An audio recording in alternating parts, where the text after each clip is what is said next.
আমি বললাম কোরবানি আল্লাহ তাআলার কাছে কবুল হয়, আমাদের জন্য খুব সহজ করে দেওয়া হয়েছে কোরবানি, যে তোমরা কবুল হোক অথবা না হোক তোমাদেরকে লজ্জিত করা হবে না, কেননা তোমরা মুহাম্মদ সাল্লাল্লাহু আলাইহি সাল্লামের উম্মত, শ্রেষ্ঠ নবীর উম্মত, শ্রেষ্ঠ উম্মত।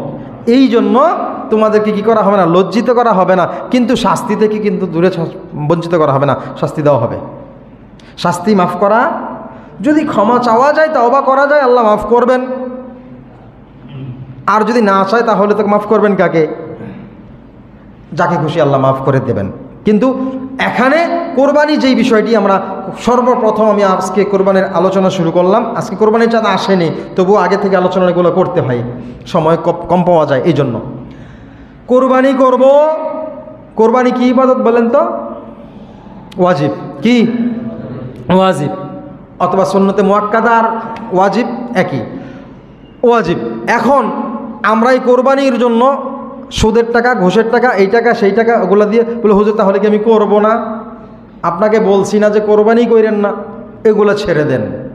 এগুলো কি ছেড়ে দেন, ছেড়ে দিয়ে বলেন আল্লাহ তাওবা করলাম, আমার কোরবানি কবুল করুন, আমাকে কবুল করুন, আমার কোরবানি কবুল করুন, তাওবা করলাম, আমার গুনাহগুলো মাফ করে দেন। আপনি করেন, হালাল উপার্জন দিয়ে কোরবানি করেন, যদি ইবাদতের জন্য হয়। আর যদি মেহমান খাওয়ানোর উদ্দেশ্য হয় সেটা ভিন্ন কথা। কিন্তু তবুও আপনি ইসলামকে ফাঁকি দিচ্ছেন, এখানে তার সাথে ধোঁকাবাজি করছেন। আপনি সবাইকে দেখাচ্ছেন ইবাদত করছেন, এটা ধোঁকাবাজি নয়? বিনা উজুতে নামাজ পড়ছেন, আমাকে বোঝাচ্ছেন যে আমি নামাজ পড়ি, তাহলে ধোঁকাবাজি করছেন না? যেই ব্যক্তি মেহমান খাওয়ানোর জন্য কোরবানি দেয় সে এভাবে ধোঁকাবাজি করছে।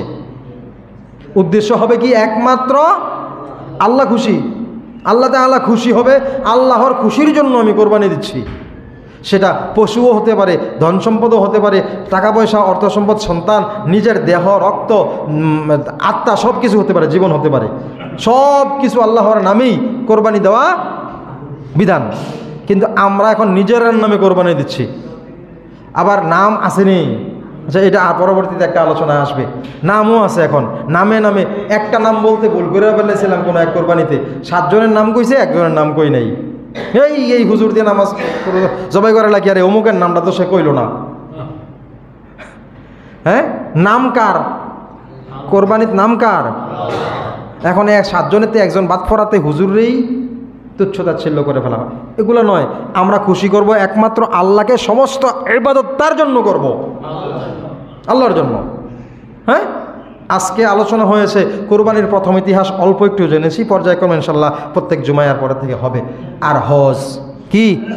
এখন অনেক মুসল্লিরা শোনেন নাই, হজ করা কি ফরজ? হজ করা ফরজ। যেই ব্যক্তির হাতে হজ করার তৌফিক আছে, টাকা পয়সা আছে, সে যদি আমার ছেলেরে বিয়া করান ছাড়া হজ করুম না, মেয়েরে বিয়া দেওয়া ছাড়া হজ করুম না, হইতো না, এটা ভুল।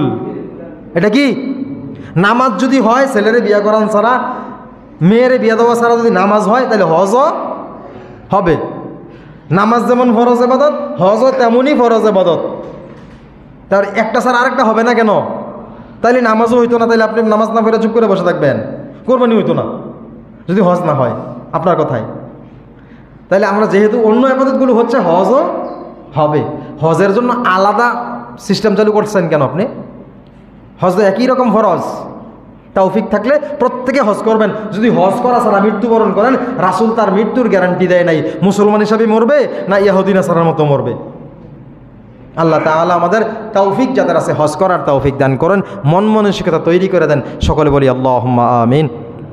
আমরা কোরবানির জন্য এখন থেকে প্রস্তুতি গ্রহণ করব, যথাসাধ্য সবাই চেষ্টা করব হালাল উপার্জন দিয়ে কোরবানি দেওয়ার, ইনশাআল্লাহ সকলেই চেষ্টা করব হালাল উপার্জন থেকে। হ্যাঁ, হালাল উপার্জন থেকে, হালাল সম্পদ থেকে কোরবানি দেওয়ার চেষ্টা করব। পর্যায়ক্রমে কোরবানির নিয়ম কারণ ইনশাআল্লাহ আরও 2-3টা জুমা আছে, ইনশাআল্লাহ এগুলো বলে দেওয়া হবে।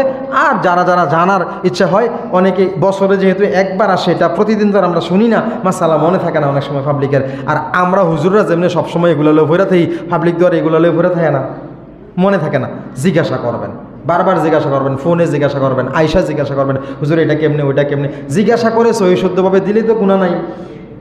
জিজ্ঞাসা করলে কোনো অপরাধ আছে?